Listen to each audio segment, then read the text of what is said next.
I'm Barry Worthington. I've supported Wigan Athletic all my life. My first game was back in 1971 and it was an FA Cup tie. I'm involved with a few things around the club. I have a podcast as well, which is twice weekly throughout the season. And we try to be as positive as possible. Sometimes it's difficult with events on and off the pitch, but on the whole, 99% positive. And Wigan Athletic, probably fair to say, is my life at the moment. I grew up in an area of Wigan called Scholes, which is heavily rugby league. The rugby ground used to be situated in Scholes, Central Park. I went to a school, St Pat's, which was a rugby school, and then went on to John Fisher as a secondary, which again is another rugby school. But I was always a little bit of a rebel, so I rebelled against the trend and just got into football in a massive way. Always a big football fan. I love football, love watching it, love playing it. And that got me hooked. The problem was back in the 60s, it wasn't like they were travelling around the borough was easy with buses and things, and I wasn't allowed to go to a game because where we lived was probably 3 miles away from where Wigan Athletic played. I was aware there was a team in the town, and at that time we was in the non-league, but it made me really proud that we had a team. And in 1971 I was 12, and that was the first opportunity that I got to go to a game, and I can remember it like it was yesterday. I'd started a new school, John Fisher. I met new friends from a different part of the borough. John Fisher was situated in Beach Hill, which is where the old Springfield Park used to be. So all it was an all-boys school at that time, so all the lads who were there were all big Wigan Athletic supporters who lived in that area. It was a feed, it had been fed by Sacred Heart School, which was very close to Springfield Park, so there was big affinities with the Latics, even though there was non-league. So I remember going to my first game. I stayed at a friend's house overnight. It was a cup match against Halifax Town, 1971, 20th of November, and it had snowed heavily. It was November and it had snowed, and they cleared the pitch before the game, and there was banks of snow brushed off against all the perimeter wall all around the pitch, bits of straw on the pitch as well. And I think the game was probably in danger of being called off at one point, but it wasn't. We were non-league at the time. Halifax Town were in the 4th division, so they were a massive club to us. But boy, what a sensation that was, being there, a young kid, seeing these players I'd read about in the newspaper in the flesh. We won the game 2-1. We scored 2 absolutely fantastic goals. Billy Sutherland, a left footer into the top corner. He was a fullback, by the way. A scream, must have been 30-yard screamer. And then we had a corner. Graham Oates took a corner, and it went directly into the goal. I didn't swing it. It was absolutely brilliant. And to be honest with you, I've been in love ever since with the football club. I had the soft spot for them before that, but the seed was planted, and I fell in love that day, and I've been a massive fan ever since. I had an unusual childhood for that time. My parents divorced when I was 5. My mum took my sister and emigrated to Australia, and then my dad remarried when I was 6, and I suppose I was surplus to requirements, so I was kind of fostered out. And that's why I ended up living in Scholes, because I was living in a different part of town. And that's where the rebellious streak in me come from. I was probably a little bit of a dysfunctional child. I got into a little bit of trouble with the authorities doing one or 2 things. Nothing sinister, but just like there was renovation of Scholes taking place, and they dug all the streets up to fit new mains in and drains and that. And at night, me and a friend, was only 6.5, 7ish, we filled all the holes in what they'd dug, so we got in trouble for that. The police came, actually. So, well, yeah, that was a little bit of trouble. So just things like that. Things like that, really. But so that's where my rebellious streak come from. My dad was actually big into local football. He was a manager. He ran a local team as well. But I didn't see. I used to only see him like Saturdays. I used to see my dad Saturdays, and that was like growing up from being 6 to being like 17 or 18, and I saw him even less then because I was a teenager. I wanted to go and do my own things, so there was no family influence to go and follow Wigan Athletic. So that was just, I think it was a mommy environment of being at school with the lads who were there. And I loved football, and it was a football club on my doorstep, so that's why I went. And then I played football as well. I played for a local team called Wigan Rovers, and I played there for 5 or 6 seasons. So I missed a bit of the Latics during that period. But if there was a big game, I used to feign an injury or skip training if it was an evening game, and go and watch, the Latics, because I still had that passion and that love. And my dream was always, I thought I can play for Wigan Athletic. Never anywhere near good enough to do it, but in my head, I thought, that was my goal, which it didn't come about. And 1981, I joined the fire service and started working shifts. And the club I played for, if you didn't train, you didn't play. And I was working nights during the week, some weeks, and obviously being in fire service 24/7 job, I was working Saturdays, so there was no way I could continue playing for a club at the level that they were. So I gave up playing football. I was only 22, and became a full-time Wigan Athletic supporter, and hardly missed a game since. The matches that stand out for me from Springfield, there's so many. There is absolutely so many. We beat Scarborough 7-1, I think it was 7-1, yeah, and Roberto Martinez scored a goal that I'd never seen the like of in the flesh. It was an absolute... It's hard to describe. The ball was played to him and he was outside the box, and he just touched it with his foot and chipped it into the goal. It was sensational, and that goal stands as one of my favourite all-time Wigan Athletic goals. Another one was back in 1981. We won the league that season in Division 4. Larry Lloyd was the manager. He'd recruited heavily in the summer. He brought some good players in, and we started the season off quite well. And we did well in the League Cup, what's now called the Carabao Cup, and we drew Aston Villa at home. In this, we had played Chelsea in the previous round. We beat them 4-2, which was a really good game. But Chelsea were in League Division 2, which is now the Championship. So they were there. But Aston Villa, they were the current league champions. They won the league in 1980-81 season. And they went on to win the European Cup in 1981-82. So the season they won the European Cup is the season that we drew them at home. The ground was absolutely packed solid, 15,000 people in. So they said, I'm sure there was at least another 5,000 in. And Peter Orton, so I've talked about the Larry Lloyd recruiting heavily in the summer. One of the guys who'd been with the club since we was in the non-league, so like 4 or 5 seasons previously been at the club, Peter Orton, striker. He scored an absolute fabulous goal. And every time I think about this goal, he scored it from further and further away from the goal. So he was probably about 20, 25 yards out when he's taken a shot. But in my mind now, he's on the halfway line. It's one of those that grows in the imagination. And we went a goal up, and I remember, it was so sweet. I think they had a bit of pressure on us. Peter broke with the ball. Peter Orton broke. Very pacey, sort of left winger, inside forward type player.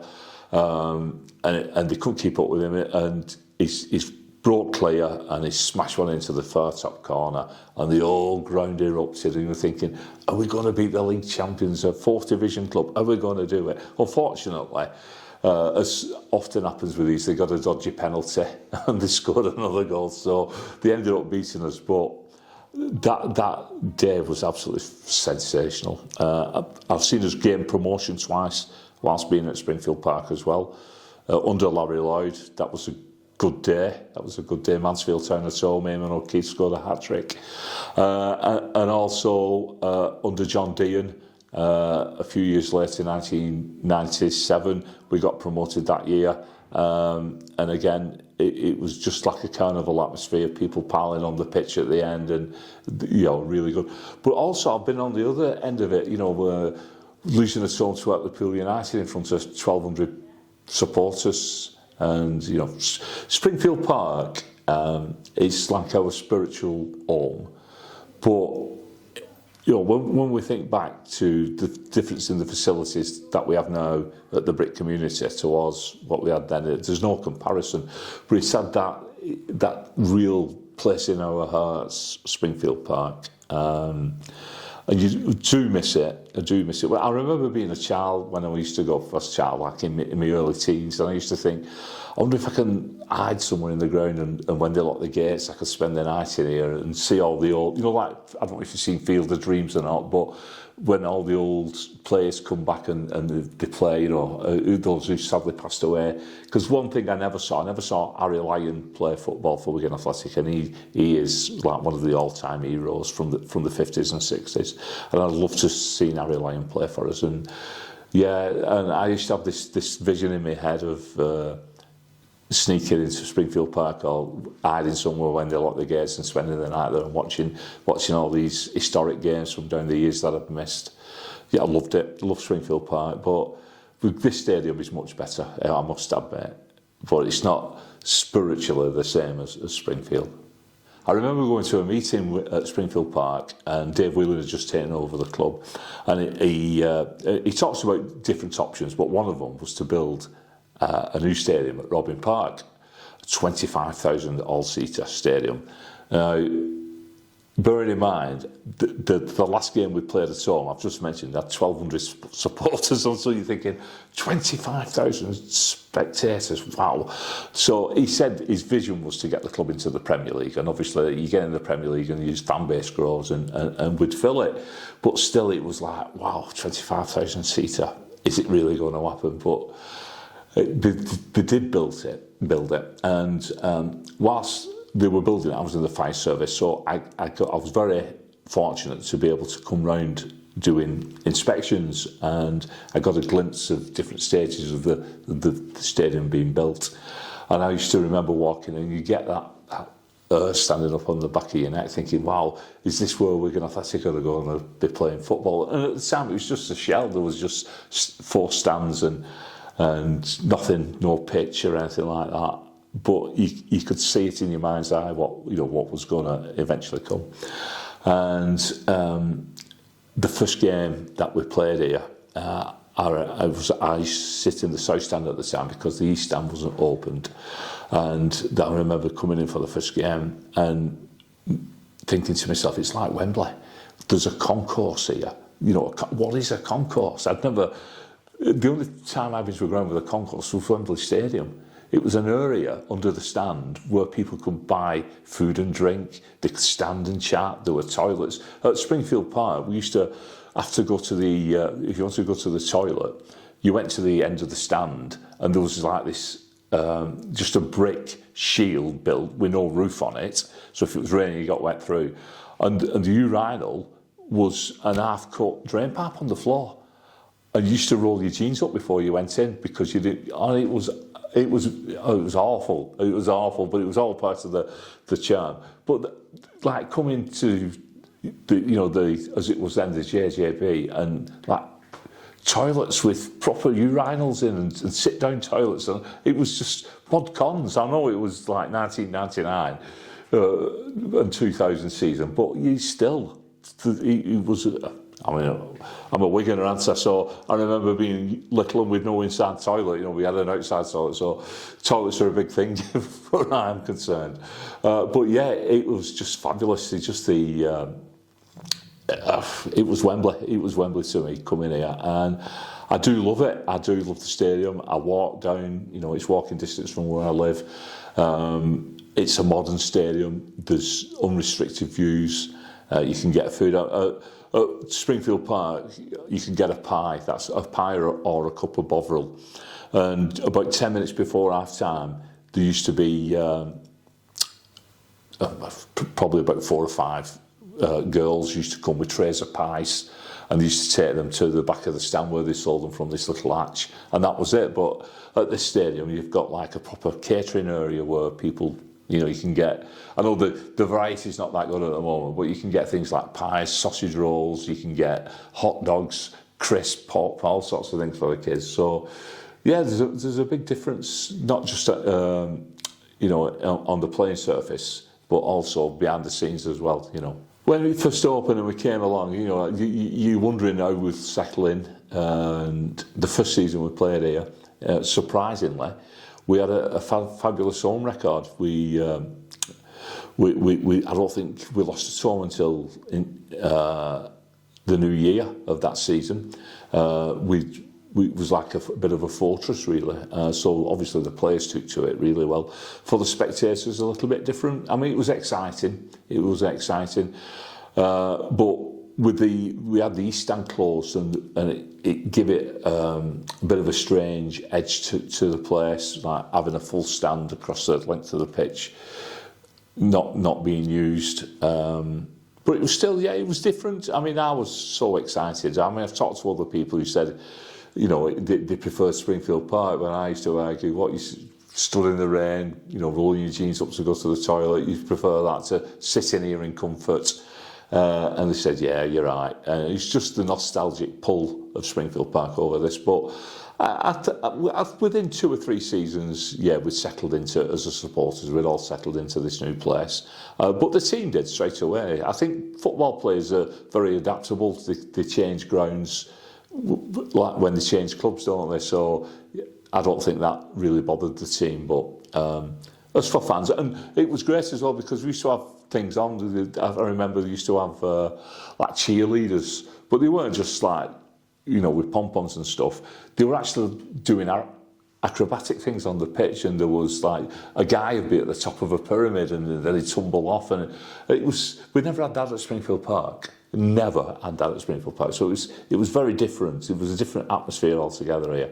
But a little bit more razzmatazz, shall we say, yeah. And it was good. I think that helped to settle in. And it's just, I'm looking out here through the window now, just looking at it. I do love it. It's 20 years old now, and it's looking a little bit, well, it's 25 years old now, isn't it? And it's looking like it could do with a little lick of paint here and there. But yeah, this is quickly turning into something that means a lot to a lot of people. I do love it. I love this, and I love Springfield as well. When Dave Whelan said, I can see us in the Premier League within 10 years, there was laughter around the room, to be honest with you. But that's why he's a multi-millionaire, because he's driven, he has focus, he sets himself goals and he achieves them. It became evident quickly that he was going to use Wigan Athletic like he uses his companies to drive success. He sacked Graham Barra, who was the manager, within probably 6 months of coming in. Brought in John Dean, who played for England and Aston Villa at the top end. Brought him in. Paid money for players, which is something Wigan Athletic never did. So he was putting his money where his mouth were. We knew the ground was getting built, and it was just it took once that statement, I'll get us to the Premier League within 10 seasons, had settled down in people's minds. There was a little belief there that perhaps we was onto something, and we got promoted quickly out of the bottom division. We found our feet in what's now League One. We found our feet, and then we was challenging for the playoff spots. We got into the playoffs one season, well, twice, and cruelly got defeated in both of them, once at Wembley. But he made a couple of managerial changes, because he's got that drive, that ruthlessness, that vision. He knew exactly what he wanted. Brought in a manager in Paul Jewell, who'd taken an unfashionable club in Bradford City to the top flight, so he had a track record of doing it. But not only that, Paul Jewell had been a player with Wigan Athletics, he understood the club. He was from Liverpool, so he knows the town. So very astute appointment to bring him in, and he backed him fully. told the players in no uncertain terms that the manager's here to get us promotion, either with or without you. And then everybody pulled in the same direction. We did spend money on bringing players in, you know, we can't say we didn't, we did spend money. But he achieved it, and he got us into the championship. And he built a really good squad. And that's when you're thinking to yourself, we could actually go all the way here and do something, you know, because the players that we brought in were absolute quality players. And we brought players in League One, where we are now, that actually went with us on the journey and played in the Premier League, you know, and got to the Carling Cup final as well with us. Players like Jimmy Bullard, Lee McCulloch, John Whelan, Matt Jackson, Nicky Eden, you know, the names just ring off. Jason Jarrett, Gary Teal, we brought him down from Scotland, but they all carried us through. I mean, I've almost mentioned a full team there of players that, you know, Whelan brought in whilst we were in League One. So, yeah, at first it was a little bit, don't believe it, we'll see, but we soon bought into it, what he was doing. Now, the season that we did get promoted to the Premier League, the previous season, we were very, very unfortunate not to make the playoffs. In fact, it was the last day of the season, and Jason Roberts, who was a fabulous striker for us, was suspended.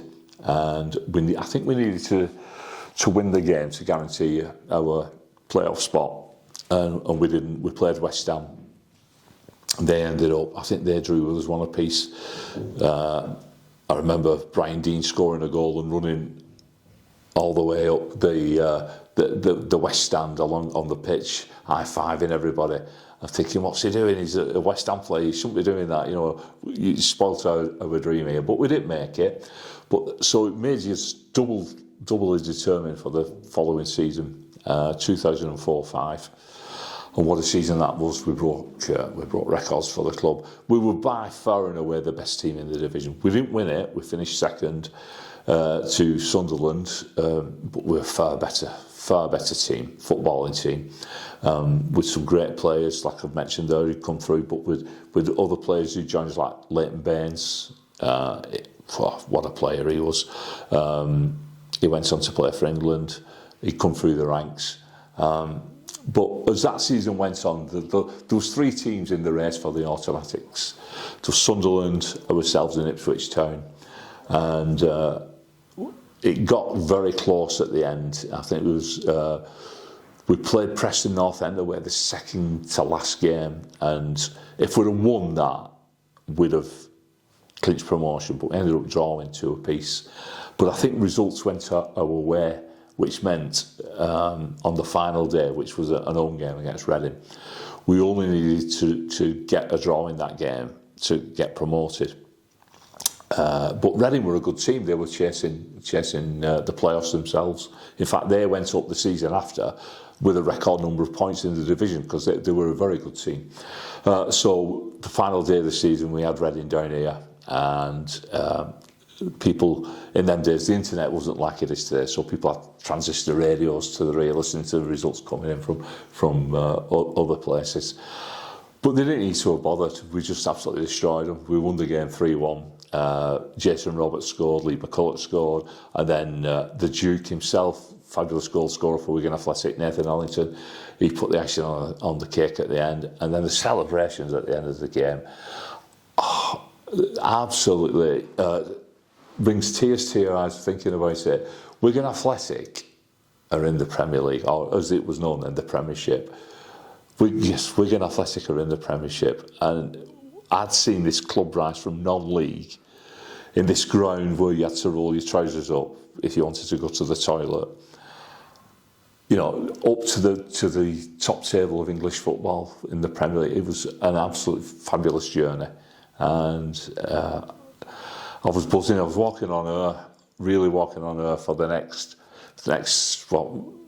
8 weeks as we got through summer, and the fixtures came out. Our first game, Chelsea at home under Mourinho. Chelsea had just won the league. I was thinking, oh my goodness, what a way to start. You know, you couldn't wait for it. Your anticipation was through the roof. But again, you're dreading it because not only are they the best team in England, but they're possibly the best team in Europe. And we're going to be playing them here on the first game in the Premier League. This could go wrong. But it didn't go wrong. We put in a magnificent performance. We're very unlucky to lose. We lost in the closing minutes of the game with an absolute sensational strike from Herman Crespo, world-class striker. But we did ourselves proud, and I think we announced to the world, Wigan Athletic, are not here to make the numbers up, they're here to compete. And we did in that first season in the Premier League. We finished 10th, we got to a cup final, we went on a run where we was undefeated about 6 or 7 games. Absolutely fabulous season, some great players that we saw that year as well. And every week you're coming down to the stadium just like walking on air and seeing all these world-class players coming here. That it was as much that as anything else as well. Seeing players that you've only seen on Match of the Day or on Sky playing in front of you, but on a level playing field with yourselves because you're at this, you're both at the same table. Yeah, that first season was something else. I used to like going to Blackburn because we always seemed to do well at Blackburn, and it's only up the road, so we weren't too far away. Yeah, and we had a really good experience at Blackpool one season where we actually relegated them and cemented our survival in the Premier League. And it's not nice when clubs get relegated, I know, but it was good that it was I think it was a Tuesday night that. But the big thing from that particular game at Ewood Park was somebody brought a chicken to the game and got it in the ground. Now, the connection there is Blackburn were owned by the Venkis, who were not chicken farmers, but they dealt in chickens in India, and that's where they made their fortune. So this chicken was let loose on the pitch with a bandana on, a Blackburn Rovers bandana, and our goalkeeper Ali Al-Absi and Blackburn's striker Yakubu both chasing this chicken around the goal mouth trying to catch it. The ground was in uproar, and it's such an high tension game where possibly one or even both of these clubs could end up getting relegated, and it was broken by this comedic event that were going on. That's really does stand out. But I remember going up to Middlesbrough. Well, I like Middlesbrough. It's a good old-fashioned working-class town, a bit like Wigan. Met some people there from Middlesbrough. They took us for a drink before the game. It ended up nil apiece. It was like one of the dullest games you've ever seen. But the whole experience of going and meeting people, from a different club and them being friendly towards you, it was good. And we got that quite a bit in the Premier League. People seemed to welcome us with open arms. There's two seasons that really stand out apart from the first one. 2012 was Roberto Martinez. It was his third season in charge, and he'd give the fans his vision of how we wanted us to play tiki-taka football, a bit like Barcelona but better, a bit like Chile played on the international stage but better. But could we afford the players to bring in to play this style of football? Well, we couldn't really. We couldn't have a squad of them. We could have a team of them. So we had a first 11. But when we got injuries, we struggled, and we found ourselves round about January, February time at the wrong end of the table as usual, and we were struggling a little bit. And Martinez made a signing, John Beausejour, and I think John Beausejour was the final piece of the jigsaw that year. He fitted in like a left wing back, and the transformation of the side under him was sensational. And we went on a run where we went to, we beat Arsenal away, we beat Liverpool away, we beat Manchester United here. I remember us playing Newcastle. Newcastle was chasing the top 4. I think they might have been in the top 4 at the time. Alan Pardew was the manager. We owed Alan Pardew because he was the manager of West Ham when they stopped us going into the Championship playoffs. So it was like we owed him one. And we were down. I think we'd just come out of the bottom 3 out of the relegation spots because we'd been on this amazing run. And we played them here. And it's the best football I've ever seen from Wigan Athletic. It was unbelievable. We were winning 4-0 at half-time against a team that had the best form in Europe. There was a very good side, Newcastle, and we just played them off the park. Victor Moses scored 2 goals, Sean Maloney scored a third, and Franco Di Santo just hit an absolute worldie of a goal to give us the lead at half-time. And then we came out in the second half and we just kept the ball. We didn't let them have the ball. And it is one of the greatest games that I've ever seen football-wise, purist football. It was absolutely brilliant. And that, because we finished the season so strongly, that led into the 2012-2013 season, bittersweet season. Again, we were decimated by injuries, especially to like the centre-backs. There was one time when all our centre-backs was injured and we were playing reserve team players, reserve team full-backs at centre-back. And we struggled, we really did struggle. But we kept, it was like a car that was spluttering and faltering. And we looked like we was playing okay, and then we'd go off the boil, then we'd come back. But again, we got to springtime and we were just in and around the bottom 3, and you're thinking, is this the season we were going to go down? Is it not? It was a bit of a worry. But the other thing was, we progressed in the FA Cup as well. So we had some dodgy time. We played Bournemouth.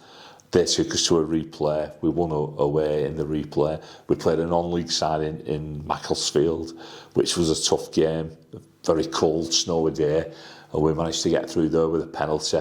So we beat them. The next game we played Huddersfield Town, who were in the Championship, away, and we beat them. In fact, we absolutely destroyed them, to be honest with you.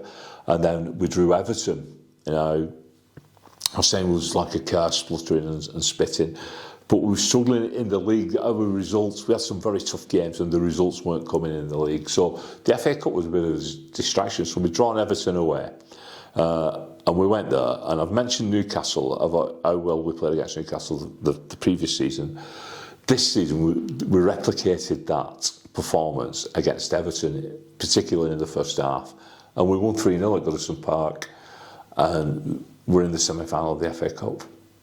And then you're looking who else is in the semi-final. You've got Chelsea, Manchester City, and Millwall. So you're thinking, well, let's draw Millwall. That's what we wanted. And lo and behold, we did. Edgar Davids pulled Wigan Athletic out to face Millwall. So that gave us a great opportunity to get to the final of the FA Cup. Wigan Athletic in the final of the FA Cup. Unbelievable. We'd only been past the 5th round on one occasion, and that was 20 odd years previously. All the other times we used to get knocked out early on in the competition. So, and the FA Cup, to me, growing up, was the greatest football competition in the world. So I can't tell you how much it actually meant to me. I had a game called Wembley, which I used to play, and it was like Monopoly, but for football clubs. And the prize was to get to Wembley and win the FA Cup. So I've been playing this since I was about 7 or 8, and I used to keep a record. We won the cup, and I had it all written down.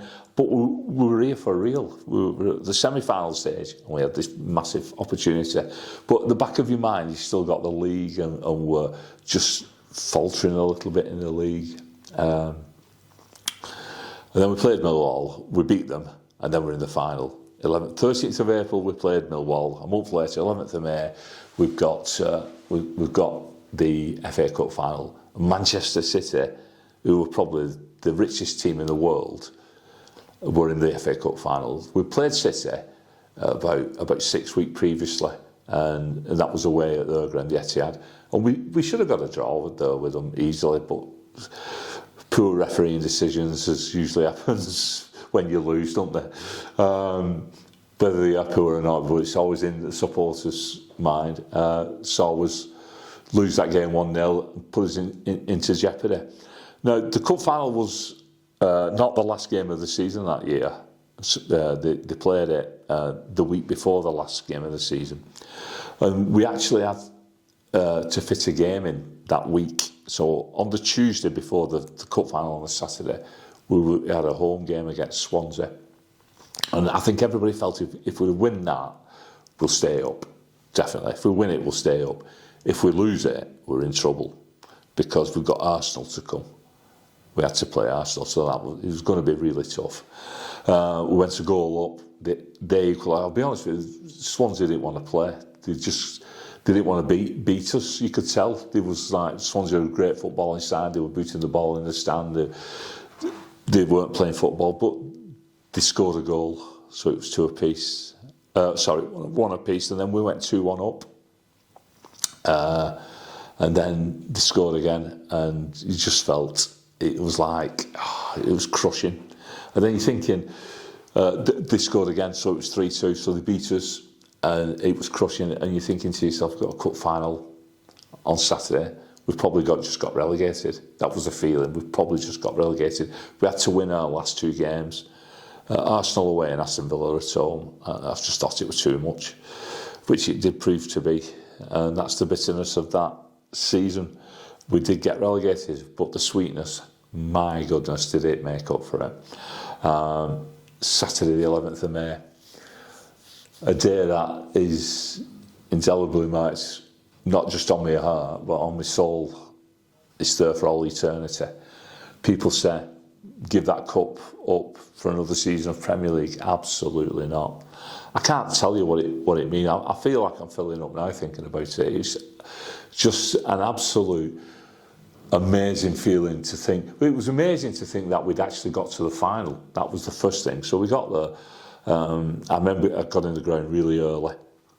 I was stood there and watching all the build-up. Everything's happening and it's getting closer to kick-off. Now, Abide With Me is the hymn. I'm not religious, by the way, at all. I'm not a religious person. But I know Abide With Me is the hymn of the FA Cup final. And when my grandma died, people said, families said, what we having for a funeral hymn? And I said, Abide With Me, thinking about the football, because that's why I picked it, because it meant something to me, as well as that. So, we was at the game, and the build-up's going on, and then the music starts, Abide With Me, and just tears started to roll down my face. And I was like rubbing my eyes and hiding myself, and then I turned round. There's a guy stood at the side of me, shaved head, burly, crying his eyes out. And I looked, and everywhere you look, people were crying. It's just not the disbelief that we were there, but the pride that we were there. This is it. And that was enough. That was enough just to be there for that cup final. But we went one better, didn't we? We actually went one better. And I remember thinking to myself before the game, right, we'll get the first 10 minutes out of the way, don't concede a goal. So 10 minutes passed. And I thought, we're doing all right here. Let's get to half-time. Half-time comes. I'm thinking, we've been the best team. We've created the better chances. We could have been a goal or 2 up. They've had a chance, obviously, because of Manchester City, but keeper's made a great save. And it's but 0 apiece half-time, FA Cup final. So all that emotion's changing now. You're getting a buzz for the game itself. And then the second half kicks off, and as the game wears on and wears on, we're more and more in it and dictating play. Martinez, what a tactical genius he is. And then a rash challenge from Zabaleta for Manchester City on Callum McManaman. He's already been booed once. The referee pulls out another yellow card, then a red. You're thinking, wow, we've got like 15 minutes to go. They're down to 10 men, 0 apiece. Sure, we're going to win this. Then Martinez makes a substitution, takes off Jordi Gomez, who played really well. Brought on Ben Watson. Ben Watson had broke his leg in January. Broken leg. I thought it was going to be out. We wouldn't be seeing him again. But he's made the team, got himself fit. He's back in the squad. He comes on with I think 82 minutes had gone, so there's 8 minutes of the game left. Ben Watson comes on. Really good passer of the ball, renowned for taking free kicks and penalties. So I'm thinking, is Martinez thinking here about, if you get a free kick, or is he thinking about going to penalties at the end of the game? One thing about Ben Watson, you didn't really think of him as was an header of the ball. Well, anyway, so we're playing on, we get a free kick on the edge of the box. He doesn't take it, Sean Maloney takes it, he clips the top of the bar and goes away. Ooh. And then we get Callum McManaman had a fabulous game, got another match, gets a break down the right side, cuts into the area. Gail Clichy from Manchester City comes in, penalty ref, penalty restricted, he clearly took his feet, penalty ref, no penalty, gives a corner. And everybody's like back down. And then the announcer on the thing says, the referee has added 3 minutes, there will be 3 minutes stoppage time, so you know you're at the end of the game. So I think, is this ever going to get a chance here? Everybody was in the city box, everybody, all the players. Maloney steps up, takes the corner. And then I can't remember seeing, but I've seen the replay, so I know what Ben Watson does. But all I remember seeing is the ball sort of change its path, and then the ripple of the net.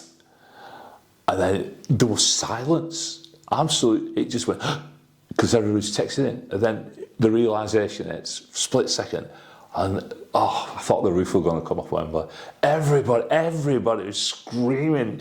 You look round, there's old men, old women, young lads, young girls, all screaming and crying. The emotion was just unbelievable. We're on the verge of a monumental victory. And referee, blow your whistle, please blow your whistle. And that was the longest 3 minutes of my life, bar none. And I think they had one chance in that 3 minutes, Man City, but it wasn't a real chance. And then we booted the ball at the field. Andrew Mariner was the referee, checks his watch, thought, oh, we've gone over 3 minutes, whistle out, blows his whistle, and then all the emotion drains away from you. We've won the FA Cup, and it's disbelief again. You're back in that disbelief. And I remember coming home on the coach afterwards, sat at the window, and looking through the window, was stuck in traffic, and I kept shaking my head. Have we won the FA Cup? Have we really won the FA Cup? What was it, 2013? So I was in my 50s then, I was 54. But I was like a teenager again, like 13, 14. I just could not believe we'd won the FA Cup. I still can't. I watched it back, watched not the highlights, but I've watched the game back a few times. And when we scored the goal, I'm thinking, wow, come on, let's hang on. I know we've won it. I know that we've won it, but you're still thinking that it's such an unbelievable feat for a club the size of Wigan Athletic, where they'd grown from when I was first a supporter. 1,200 people used to go and watch us. We never bought a player, and then you've won the FA Cup. And what that meant as well, it put us on the map. We got European football the season after, we went on a European tour. But the thing with it as well, it never lost that family touch, that family feel. Even when I was in the Premier League, it's always been, I think one of the beauties about football in England around the non-league scene is that they're very community based, and everybody is involved from all different sections of the community. And Wigan Athletic has somehow managed to keep all that together as it's gone through the rise and the subsequent fall as well. But we've managed to keep that family together. And I think one of the things that demonstrated it more than anything was something that happened this year with Darren Horn, who sadly lost his life, and how the community, not just of the club but of the old town, got together, and it's just a pity that Darren couldn't see what he meant to everybody here, why he was alive. It's just, that's the tragedy of that. But it's never lost its soul. And I think even though we've had foreign owners, that they've been and gone, and we've got somebody now who owns the club who, like Mr. Whelan, is a wealthy man from the town, but he understands the value of the community, and he wants to keep it. He wants to keep it in the club. And I'm looking forward to the future, if I'm being honest, really am. Talking about the community, I've been quite involved with the Community Trust. I do thank them. I'll not say saving my life, but they've really helped me with health issues over the years. They do the fit fans, which I've done. I think I've done 3 of the fit fans. When I used to be a firefighter, but I've got asthmatic, and I ended up losing my job as a firefighter for medical reasons, and I became a teacher.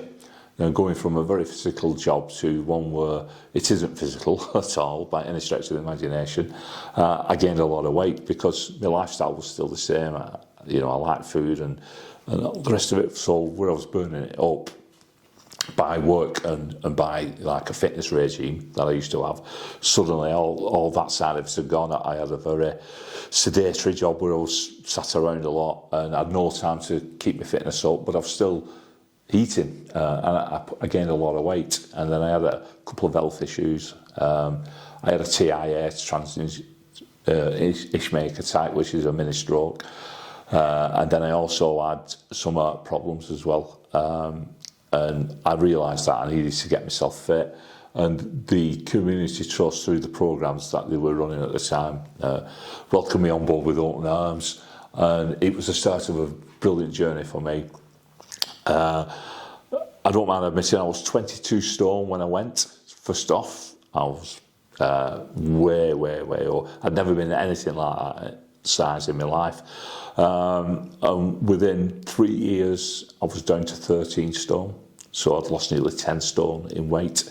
I was so fit and healthy, absolutely buzzing.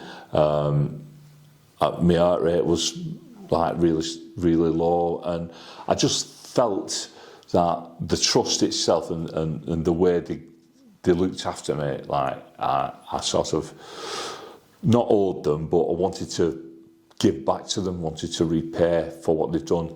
So I was promoting the Fit Fans. I think it's a fabulous thing, but I was also very interested in the stuff they do with older people as well, like the Extra Time Hub. I think that's a fabulous thing. So I do a quiz every Friday in Whelan's where we raise funds for that, just to try and keep it. I don't raise a lot of money, but we are inputting into that. So I'm really pleased with that. I'm proud of the fact that we can support that. It's a small way, but I really am. But anything the trust do, I've done things like I've done a race night for them. I've run the Wigan 10K to raise money and awareness about the work they do. But I've also started doing some other stuff, working in conjunction with the trust. One of them is Wigan Athletic Memories, which is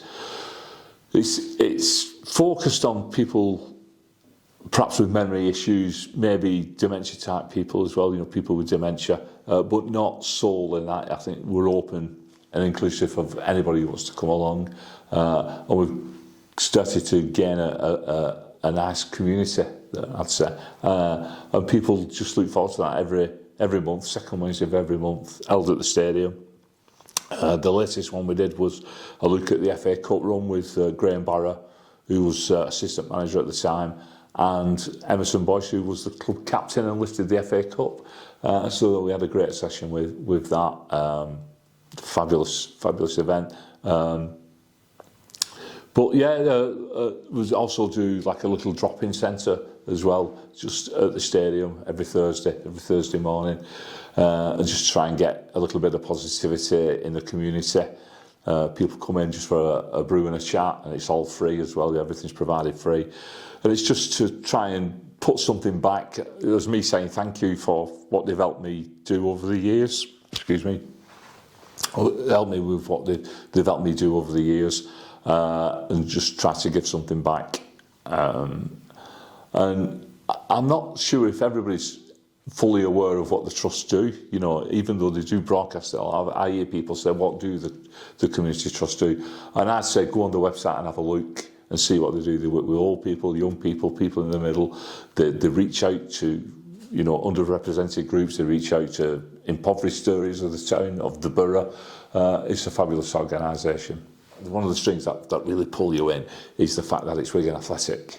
I mean, you're here. I mean, we're looking out the window here now, and I remember when I was doing the Fit Fans, we used to do 2 laps of the pitch to warm us up. And you're running around the pitch, and you're thinking, "Wow, this is Wigan Athletic. Look where I am here, running around the pitch, and all the guys are there." And 90% of them have a Latics top on, because they're so proud of doing it, and then running up and down the steps. And yeah, it's just really good to be coming here once a month, and you feel part of part of the building as well. I used to come at 6 o'clock and then up the stairs and the doors open for you. In your own mind's eye, you feel like you're being trained by Wigan Athletic staff, which is what you are really. But it's something that you're proud to be a part of, and you see other people doing it with you, and that's like a little family in itself, because you're all encouraging each other and trying to push each other on. If somebody misses 1 week, where's Freddie? Why is he not here? Is he okay? And then people reach out, and it's a really good thing. And they do something called maintenance now, which once you finish your programme, you can sign up for the maintenance, so it's ongoing. So you don't just do like a 6-week or an 8-week programme and then that's it. You can just keep coming, and it's really something good to be part of. And you're here at the stadium with the club, and there's people knocking about, there's players, coming in and going out, and management staff, and you see them and they have a word with you. It just feels great.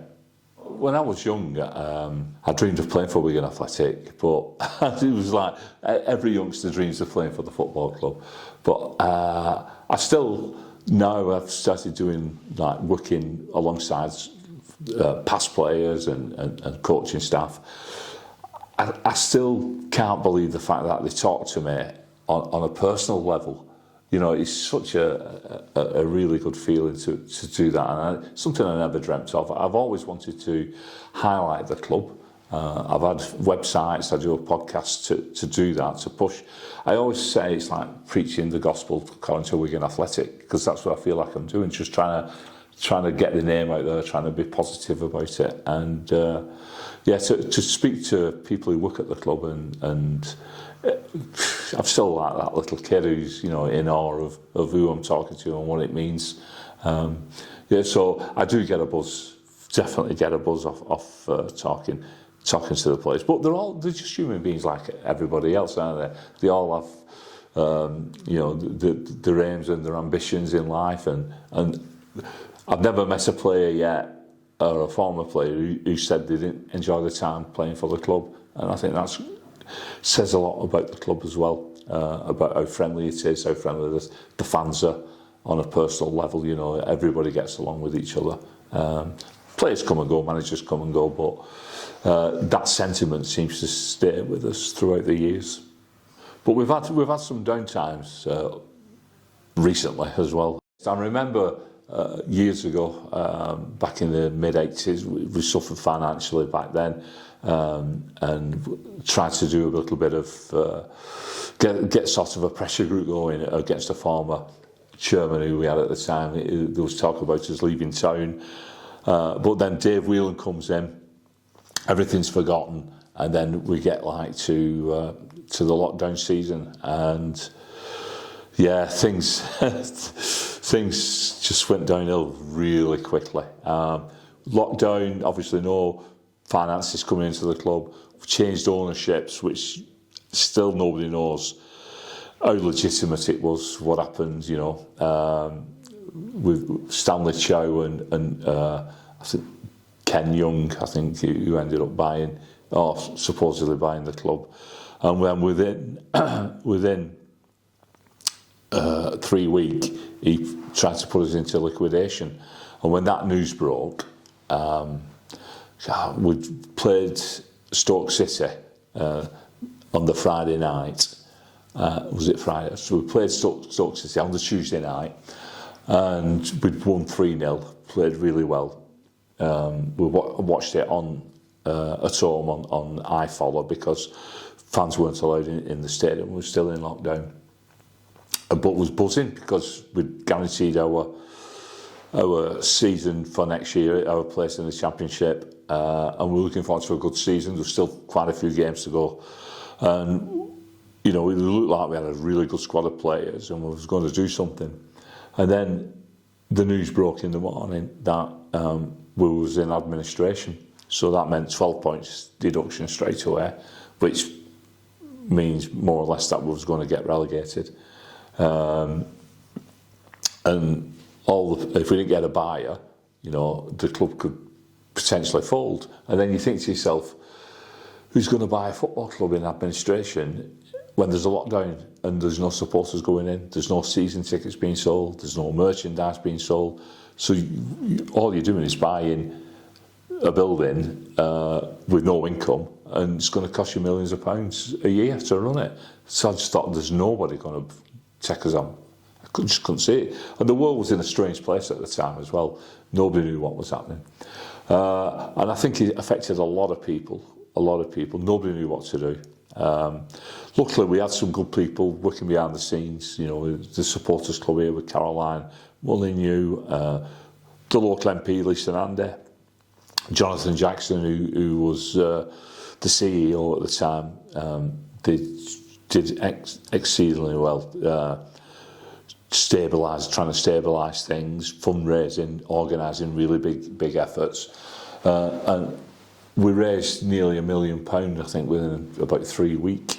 And to think of something the size of, you know, a town the size of Wigan, a club the size of Wigan Athletic, to raise that amount of money like we did was sensational, really. And that gives us a little bit of hope. But still, the future looked bleak with the threat of players being able to leave for nothing. We got confirmed to be relegated to League One.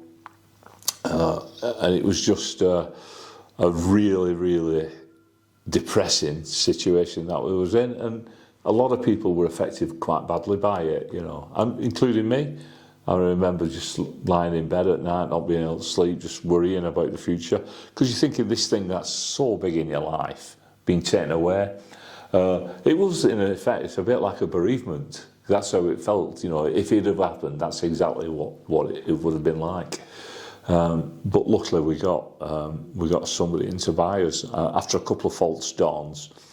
But it took some time. I mean, we went into administration in July, and we were bought in April the following year. So a long time went by there, and then we had a crazy 12 months under the Al Jazmeh Talal Al Hamad regime, which brought a lot of promise, but ultimately a lot of chaos.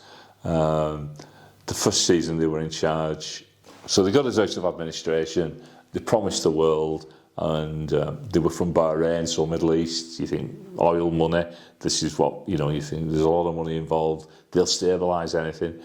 The first season, they brought in a lot of players on top money, you know, big wages, and we won the league and got promoted. So we thought, this is it. But little did we know what was waiting around the corner. The bills weren't being paid, staff wages weren't being paid. So within like 18 months, we're back in the same situation again. And you're just thinking, have we got the stomach to get through this after that fight? It took a lot out of a lot of people, the first one. So the second one, although we didn't actually go into administration, we did face penalties for not paying wages, and we had points deductions. We got relegated again, and the club was very close to folding. I believe it was 48 hours off being shut down. Luckily, again, Lisa Nandy stepped in, and Caroline Mullineux, supporters club, and other players behind the scenes. The council, I think, played a big part in it, and getting Mike Danson on board, convincing him to buy the club. Sean Maloney, who was the manager at the time, and Gregory Ock, who still works here, pleaded with Mr. Danson, told him what they could do, how they could run the club more profitable. Well, not profitable, more sustainable. And he already had an investment in the rugby club, so he's big on community. So luckily for us, he stepped in, and it's cost him a lot of money, we know that. He's had to clear loads of debts, pay up legacy contracts with the players, and it's taken like 2.5 years now. Is it 2.5 years? Possibly 2 years and a few months to get us like onto a level playing field again financially. But he's shown that for myself anyway, he's shown that he's very invested in the community of Wigan itself. He's trying to bring the Warriors and the Latics together.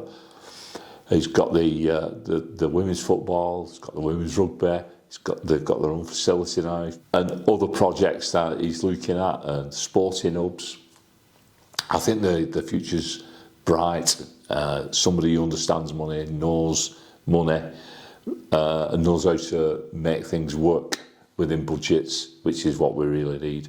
I think it's exciting. Not necessarily the fact that we're going to be in the Premier League again and winning the FA Cup. I mean, that might not be part of it. The ambitions there, but just the club and the town and building things back up again off the pitch. I think that's really exciting, and making this place a positive environment for people to come to, not just during matches, but during the week as well. And I've heard some of the plans, and it is, and I like communities. I think at the moment, the way the world is, with there's a lot of false news out there, and there's all that. What we need is some positivity. We need communities. We need people to be together and working together to do good things for each other and help each other and enjoy life, because that's what we need to do. We need to enjoy ourselves. And if this place can help provide that to some degree, then yeah, I'm all for that. That's brilliant. I mentioned the Wigan Athletic ladies just won the league. They're in the cup final. What a season they've had! The first season under the management of Emerson Boyce, who unfortunately is moving on after this season. But yeah, what a season! I mean, some great superstars come out of that. Ellie Cleary being one. Goal scorer extraordinaire, so something like 57 goals and 40 assists or something incredible. So it's just absolute season. It's given the men's game on the pitch. The results haven't been exactly what we wanted, but on the opposite side of that, we've got the women who have been just absolutely blistering this season. They've won every single game in the league. What a fabulous season they've had.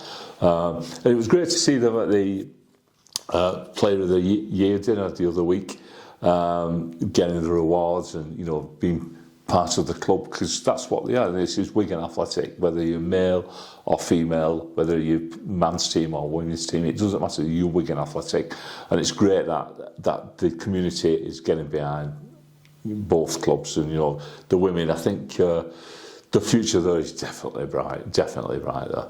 Wigan Athletic, what does Wigan Athletic mean to me? Gosh, that is a question. Just to let you know, I'm 66 years of age, and I have Wigan Athletic curtains and a Wigan Athletic duvet cover with pillowcases. I think that says everything, really. I think it just means everything to me. I love it. I really do. I love it. I want them to win every game, but it's not the end of the world if they don't. I just enjoy coming down, meeting people at the game, friends, family, just being around the environment, talking to people who work at the club. It's a massive part of my life. Been doing one or two community things recently, and I know I'm not on my own either. By doing these, there's so many people just got this deep feeling for the club. It just means everything.